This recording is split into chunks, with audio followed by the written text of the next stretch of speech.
Hello friends, welcome again. अब हम discuss करेंगे एग्जांपल्स, हमारे 4.2 के एग्जांपल्स डिस्कस करेंगे। अभी हमने देखा था कि हम C F and P I कैसे निकालते हैं, तो उसी की बेसिस पे हम क्या करेंगे, एग्जांपल्स को स्टडी करेंगे। देखिए आपके बुक में है जो 4.2 के एग्जांपल्स में ना थोड़ी सी मिस्टेक की हुई है, तो मैं आपको जहाँ जहाँ मिस्टेक है वो बता दूँगी। देखो फर्स्ट क्वेश्चन क्या है, D minus D dash minus 1 into D minus D dash minus 2 into Z is equals to this. सबसे पहले हम निकालेंगे सी एफ और क्या निकालेंगे पी आई। तो सी एफ मैंने आपको अभी लास्ट वीडियो में बताया था, इसका हमने सी एफ निकालना देखा था। तो सी एफ को हम इस तरीके से निकालेंगे। देखिए बुक में सीधा डायरेक्ट लिखा हुआ है सी एफ निकालना, मैं आपको बता रही हूँ कि कैसे निकालना है, हर क्वेश्चन का निकाल के दिखाऊंगी। ठीक है, सी एफ निकालना आ गया। अब देखिए पी आई कैसे निकालते हैं हम। पी आई हम 4.1 में भी जैसे निकालते थे वैसे ही हम यहाँ पे निकालेंगे। इसको 1/, में ले जाते हैं हम। जब साइन वाला है तो साइन एज इट इज़ लिख दिया। अब क्या किया आपने, इसकी मल्टीप्लिकेशन कर दी अंदर, और मल्टीप्लिकेशन करने के बाद ये आ गया। उसके बाद हम क्या करते हैं, डी को रिप्लेस करते हैं ए से और डी डैश को रिप्लेस करते हैं बी से। तो यहाँ डी स्क्वायर की जगह क्या लिखते हैं हम, माइनस का एम स्क्वायर, और डी डैश की जगह क्या लिखते हैं, माइनस का एन स्क्वायर। वो ए और बी आप ई वाले में करते हो, ठीक है। तो डी स्क्वायर की जगह क्या आ जाएगा, माइनस का एम स्क्वायर। माइनस बाहर आता है, एम का काम यहाँ पे कौन कर रहा है, 2, तो माइनस बाहर 2 का स्क्वायर। इसी तरह से -2 एज इट इज़, डी का काम कौन करेगा, माइनस का m. D dash, D into D dash का काम कौन करता है, माइनस का एम इंटू एन। फिर डी डैश के स्क्वायर का काम कौन करता है, माइनस का एन स्क्वायर। एन का काम यहाँ पे कौन कर रहा है, 3। तो इस तरह से अपनी वैल्यूज़ को पुट कर दिया। तो पुट करने के बाद ये कट जाएंगे और आपके पास सिर्फ ये चीज़ बचेगी। तो जो चीज़ बची आपने वो लिख ली। उसके बाद देखिए आपने क्या किया, डी से मल्टीप्लाई किया और डी से डिवाइड कर दिया इस टर्म को। तो डी से मल्टीप्लाई करोगे ऊपर डी आ जाएगा, नीचे मल्टीप्लाई करोगे जब इसको तो क्या आ जाएगा, माइनस का 3d स्क्वायर प्लस में 3d डैश डी प्लस में डी, ये आ जाएगा। उसके बाद देखिए फिर से डी स्क्वायर बन गया, फिर से डी डी डैश बन गया, फिर से डी बन गया, फिर से डी स्क्वायर को माइनस के एम स्क्वायर से रिप्लेस कर दोगे, इसको माइनस के एम एन से, और इसको डी को डी ही रखोगे। तो देखो जब इसको सॉल्व करोगे आप तो माइनस का 12 आएगा, यहाँ पे क्या आएगा, माइनस का 18 आएगा, प्लस का 6 आएगा, तो ये आ जाएगा। ठीक है, उसके बाद देखिए डी अपॉन में D minus 6 sine 2x plus 3y। जब भी आपके पास इस तरह की टर्म आ जाए तो आपको क्या करना पड़ेगा, रैशनलाइज करना पड़ेगा। डी -6 है तो डी प्लस 6 से मल्टीप्लाई कर दो और डी प्लस 6 से ही क्या कर दो, डिवाइड कर दो। तो डी था, डी प्लस 6 से मल्टीप्लाई कर दिया, डी प्लस 6 से ही क्या कर दिया, डिवाइड कर दिया। ऊपर इसकी मल्टीप्लाई करो, डी के अंदर मल्टीप्लाई करोगे क्या आएगा, D square plus D6 upon नीचे देखो a माइनस बी इंटू में a प्लस बी, क्या बन जाएगा, a square minus b square. a square मतलब कि d का स्क्वायर माइनस बी स्क्वायर मतलब कि 6 का स्क्वायर। 6 का स्क्वायर क्या होता है, 36। तो d स्क्वायर माइनस 36 ये बच गया। फिर से d स्क्वायर आ गया, d स्क्वायर क्या होता है, माइनस का m स्क्वायर। यहाँ पे m का काम कौन कर रहा है, 2, तो माइनस की 2 का square minus 36 is equals to this. तो माइनस का 4 माइनस का 36 क्या बन जाएगा, माइनस का 40 माइनस का 1/40 डी स्क्वायर प्लस 6d और साथ में ये। अब डी स्क्वायर की मल्टीप्लाई कर दिया आपने अंदर, D square sine 2x plus 3y plus 6d sine 2x plus 3y। ठीक है, ये कर दिया आपने। अब उसके बाद क्या किया, फिर से डी स्क्वायर आ रहा है, फिर से डी आ रहा है, फिर से डी स्क्वायर की वैल्यू को पुट कर दिया और फिर से डी की वैल्यू को पुट कर दिया। ठीक है, तो अब आपके पास क्वेश्चन में से डी स्क्वायर खत्म हो गया, डी खत्म हो गया, आपका क्वेश्चन इसमें आ गया। Hence then this is your final P I. तो कम जनरल सोल्यूशन क्या बन जाएगा, C F plus P I. Okay, ये डिवाइड किया हुआ, इसमें कंफ्यूज मत होना, कुछ भी नहीं किया हुआ। जब आप इसको अंदर मल्टीप्लाई करोगे तो प्लस बन जाएगा, 4/40 कट के क्या बन जाएगा, 1/10। इस तरह से जब इसको यहाँ पे करोगे माइनस का 12/40 बन जाएगा, इसको जब कट कर दोगे तो माइनस का 3/10 बन जाएगा। सिर्फ कट किया हुआ है, आप ऐसे भी कर सकते हो, कैसे भी कर सकते हो। ठीक है, कन्फ्यूज़ नहीं होना। सेकेंड क्वेश्चन देखिए, सेकेंड क्वेश्चन में भी क्या है आपके पास, ये दिया हुआ है, आपको क्या निकालना पड़ेगा, सी एफ निकालना पड़ेगा। इस एक्सरसाइज में यही है, सी एफ और पी आई ही निकालना है। तो देखो इसका हम सी एफ खुद से निकालेंगे। यहाँ पे मिस्टेक इस वाले में तो नहीं थी शायद, देखते हैं हम जब सॉल्व करके देखेंगे, क्योंकि इसमें मिस्टेक्स की हुई थी इन्होंने प्लस माइनस की, उसकी वजह से आप कन्फ्यूज़ हो जाओगे, इसलिए हम खुद ही निकालते हैं इनका सी एफ। देखो क्या गिवन है, गिवन है आपके पास D square minus D dash square plus में डी प्लस में 3d dash minus 2 into Z is equals to 0। ठीक है, इसका सी एफ निकालना है। तो देखो पहले हम इसके क्या बना लेते हैं, फैक्टर बना लेते हैं। तो वो कैसे बना लेते हैं हम, d minus D dash plus 2 d plus D dash -1 into Z is equal to 0। ये फैक्टर्स बना के देख लेना, ये आपके पास फैक्टर्स बनेंगे। ओके, अब हमारा काम ये है कि हमें CF निकालना, देखना है कैसे निकालना है। D minus MD minus C, अब ये होती है जनरल का इक्वेशन, हम इससे इसको कंपेयर करेंगे। तो देखो -MC इस वाले को कंपेयर करो, -M इज इक्वल्स टू -1, तो M क्या आ गया 1, और -C को 2 से कंपेयर करो तो C क्या आ गया -2, और इस वाले के लिए कंपेयर करोगे तो -M किसके इक्वल आ जाएगा 1 की, यहाँ पे 1 है प्लस का। इसका देखो कैसे करना है कंपेयर, यहाँ पे M की वैल्यू कुछ भी नहीं है, इसका मतलब क्या है 1, यहाँ पे C की वैल्यू क्या है 2, यहाँ पे M की वैल्यू कुछ भी नहीं है, इसका मतलब क्या है इसके आगे 1, तो माइनस का M किसके इक्वल हो गया 1 के इक्वल हो गया ना, तो M क्या आ गया -1। इसी तरह से यहाँ पे -C है, -C की जगह यहाँ पे क्या है -1, तो -C इज इक्वल्स टू -1, तो C क्या आ गया 1। तो इस इक्वेशन के लिए M 1 है, C 2 है, इस इक्वेशन के लिए M -1 है और C क्या है 1 है। तो हम क्या निकालते हैं, अपना CF निकालते हैं। तो कैसे निकलेगा, e की पावर CX, e की पावर CX, यहाँ पे इसी का काम कौन कर रहा है, -2x 5 1 y plus mx, m का काम कौन कर रहा है 1, तो दिस प्लस में, ये तो इसका CF हो गया, प्लस में e की पावर CX, C का काम कौन कर रहा है यहाँ पे 1, तो x 5 2 y plus mx, m का काम कौन कर रहा है -1, तो क्या बन जाएगा माइनस का x, तो ये क्या आ गया CF। और देखो आपकी बुक में इसको इस तरीके से लिखा हुआ है, ये इन्होंने कैसे किया हुआ है, जो आपके पास ये रूल्स गिवन है ना, आपको ये पढ़ने पड़ेंगे सारे। तो मैंने आपको ये नहीं करवाया, आप पजल हो जाओगे C/α ये क्या है। आपको सिंपल से ये मेथड याद रखना है CF निकालने का, ठीक है।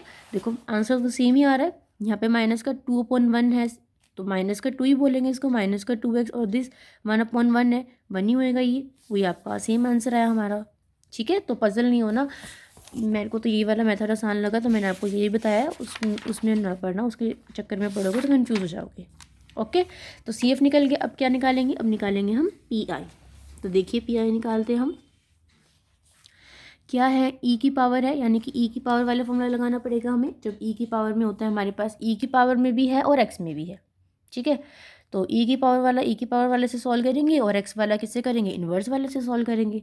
ओके, तो देखिए क्या किया, 1 में E की पावर x माइनस वाई, एक बार तो इसके नीचे लिख लिया, माइनस में 1 में दिस और x² y, इनको अलग अलग कर लिया आपने। अब क्या करना है आपने, D को किससे रिप्लेस कर दोगे, A से, A यहाँ पे कौन है 1, D डैश को किससे रिप्लेस करोगे, B से, B यहाँ पे कौन है -1, ठीक है। A का काम कौन कर रहा है 1 और B का काम कर रहा है -1, पुट कर दोगे वैल्यूज़ को। उसके बाद देखो इस वैल्यू को कैसे करेंगे, D को किससे रिप्लेस करोगे, D को रिप्लेस नहीं किया आपने, क्या किया, इसके अंदर मल्टीप्लाई कर दी, D² प्लस का D डैश माइनस का D, तो जब मल्टीप्लाई करोगे तो मल्टीप्लाई करने के बाद ये आएगा, ठीक है। उसके बाद देखो जब 2 + 1 + 1 यानी कि 2 + 3 + 1 4, और यहाँ पे क्या बचेगा आपके पास, ये कट जाएगा 4, ये क्या बचेगा -1, तो 4 × -1 क्या आ जाएगा -4, ये आ गया। प्लस में ये वाली टर्म ऐसे चल रही थी। अब इसमें हम क्या करते हैं, इन्वर्स लेते हैं, तो हम यहाँ पे क्या करेंगे, 2 को इसको पहले, जो देखो जब भी हम ये वाला इन्वर्स वाला करते हैं, जब बाइनोमियल वाला करते हैं, तो हमारा काम क्या होता है कि जो हमारी फर्स्ट टर्म होती है उसको 1 बनाना होता है। तो 1 बनाने के लिए यहाँ से हम किसको कॉमन लेंगे, 2 को कॉमन लेंगे, ठीक है।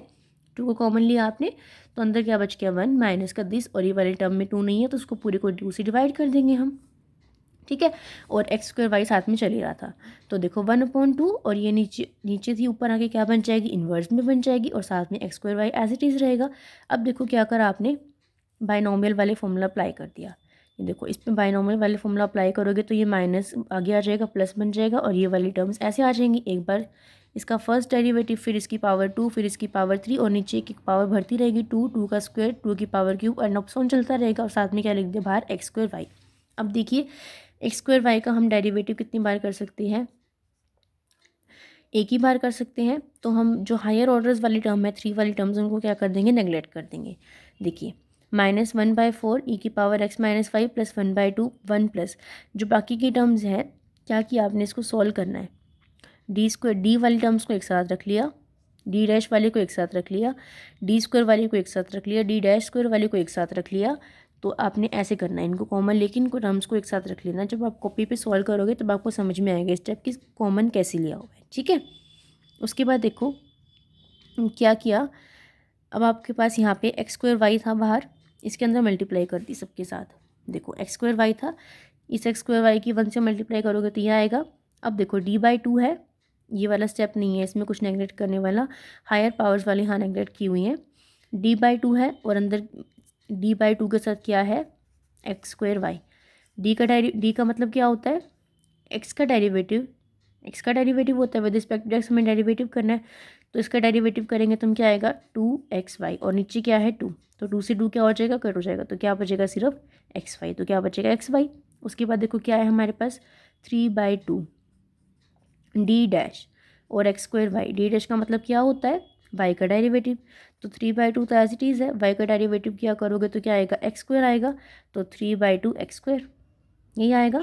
फिर बाहर फिर प्लस में डी स्क्वायर, पहले इसको सॉल्व कर लो, एलसीएम लेके सॉल्व करोगे जो वैल्यू आएगी डी स्क्वायर मतलब इस वाले टर्म का 2 बार derivative with respect to X. इसी तरह से ये आपको सॉल्व करने के बाद जहाँ कहीं ऐसा भी होगा कि 0 बन जाएगी तो 0 लिखा हुआ है, ठीक है, ऐसे सॉल्व कर लोगे, इतना तो कर ही लोगे आप, तो उसको सॉल्व कर लेना। उसके बाद देखो कुछ भी नहीं किया हुआ, यही आपके पास फाइनल आंसर है, माइनस का 10, जो 0 वाले टर्म है उनको हटा देना, बस 0 को हटा देना, और देन लास्ट में क्या किया, दोनों को ऐड कर दिया, CF प्लस में PI, ठीक है। 1/2 सबके साथ आ रहा होगा इसलिए अपने 1/2 को बाहर लिखा हुआ है, ओके। अब देखो ये तो था हमारे पास, जब हमारे पास क्या था, सिंपल मेथड था। अब ये थर्ड क्वेश्चन है जो वो है इम्पोर्टेंट क्वेश्चन, क्योंकि ये है थोड़ा सा अलग क्वेश्चन। इसमें आपके पास जो PI का फोर्थ केस है, जो मैंने आपको कहा था कि ये इसमें अलग है, वो यहाँ पे यूज़ होगा। देखिए हमारे पास यहाँ पे क्या गिवन है, x square sine x plus y. वहाँ पे क्या था, फोर्थ वाला जो केस था उस पर आया, देखो वापस देखो क्या था कि f(x,y) क्या हो सकता है, v जो है x एंड y का फंक्शन है और e की पावर में है। अब यहाँ पे हमारे पास e की पावर में नहीं है और हमें इसको सॉल्व करना भी नहीं आता, क्योंकि ऐसा कोई फॉर्मूला हमने सीखा नहीं है, तो हम इसको e की पावर में चेंज करेंगे। वो चेंज कैसे करेंगे वो हमें देखना है, वो हमें समझना है, ठीक है। सबसे पहले देखते हैं कि इसका CF कैसे निकालना है।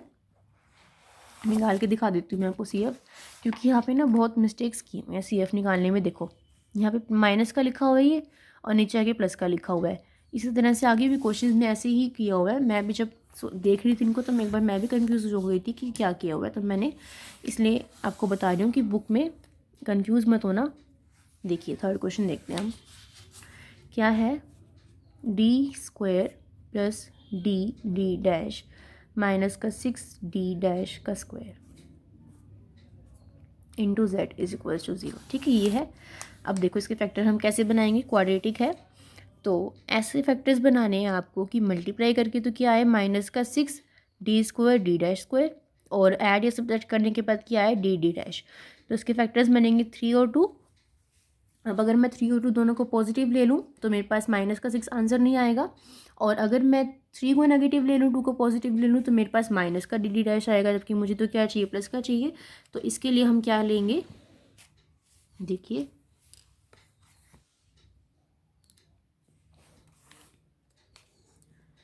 इसके लिए हम फैक्टर्स लेंगे d² माइनस का 6d'²। हमें क्या चाहिए, हमें ये वाली चीज़ हमारी प्लस में चाहिए, तो इसलिए हम माइनस का ले लेंगे 2d' और प्लस का क्या ले लेंगे 3d', ठीक है, ऐसे लेंगे हम। अब देखो जो कॉमन आ रहा है वो कॉमन ले लेते हैं हम, यहाँ पे d, अंदर क्या बचेगा d प्लस 3d', यहाँ पे क्या कॉमन ले लेते हैं, हम ले लेते हैं माइनस का 2d', तो अंदर क्या बचेगा आपके पास d प्लस में 3d'। तो फैक्टर्स क्या क्या बन गए, d माइनस 2d' और क्या बन गया d प्लस 3d'। अब हम किससे कंपेयर करते हैं, हम करते हैं d minus md' plus c, इससे कंपेयर करेंगे। तो देखिए जब आप इससे कंपेयर करोगे, यहाँ पे -m का काम कौन कर रहा है, -m का काम कर रहा है माइनस का 2, यानी कि m का काम कौन कर रहा है 2, और प्लस में कुछ नहीं है, प्लस में 0, यानी कि इसी का काम कौन कर रहा है 0 कर रहा है। इसी तरह से यहाँ पे देखो -m का काम कौन कर रहा है 3 कर रहा है, यानी कि m की वैल्यू क्या है -3, और c यहाँ पे भी क्या है 0। तो इस वाली टर्म का हमारे पास CF क्या बन जाएगा, मैं दोनों को ऐड करके इकट्ठा लिख देती हूँ। CF क्या बन जाएगा, क्या होता है e की पावर cx, c तो यहाँ पे 0 है तो 0x, 5 1 y plus mx, m first term के लिए क्या है, फर्स्ट टर्म के लिए m है 2, तो y प्लस 2x प्लस दूसरी टर्म e की पावर cx, दूसरी में भी c 0 है तो 0x, 5 2 y प्लस m का काम कौन कर रहा है यहाँ पे माइनस का 3, तो y माइनस 3x। तो क्या बन जाएगा आपके पास 5 1y प्लस 2x प्लस में 5 2y माइनस 3x। तो ये क्या आ गया आपके पास CF। ठीक है, आपको मैं निकाल के दिखा रही हूँ क्वेश्चन का ताकि आपको कोई प्रॉब्लम ना आए। निकाल लेंगे इस तरह से आप CF। उसके बाद देखिए क्या किया हुआ है, उसके बाद निकालना हमें PI। तो PI निकालना है, x² है साइन ये है। अब देखो यहाँ पे जो समझने वाली बात है, आपको हमने एक टर्म पढ़ते थे, हम क्या पढ़ते थे, हम e की पावर आयोटा थीटा, वो किसके इक्वल होता था हमारे पास, इक्वल होता था वो cos alpha plus cos theta plus iota sine theta के इक्वल होता था वो। ठीक है, अब यहाँ पे हमारे पास क्वेश्चन में साइन वाली टर्म है। देखिए हमारे पास क्वेश्चन में क्या है, साइन वाली टर्म है। तो मैं कह सकती हूँ कि जो ये मेरे पास टर्म है वो क्या है, वो ई आयोटा थीटा की क्या है, इमेजनरी पार्ट है। क्योंकि इमेजनरी पार्ट है, क्योंकि आयोटा के साथ है। ये इसका रियल पार्ट होता है, ये इसका इमेजनरी पार्ट होता है। तो मैं कह सकती हूँ कि ये वाला पार्ट जो है वो इमेजनरी है। अगर कोस होता तो हमारा रियल पार्ट हो जाता, तो ये वाला पार्ट हमारा इमेजनरी है। इसीलिए हम क्या करेंगे, उस फॉर्मूले के अकॉर्डिंग जो हमारे पास PI का रूल 4th है उसमें हमारे पास क्या है, ई की पावर में है, और यहाँ पे हमारे पास ई की पावर नहीं है।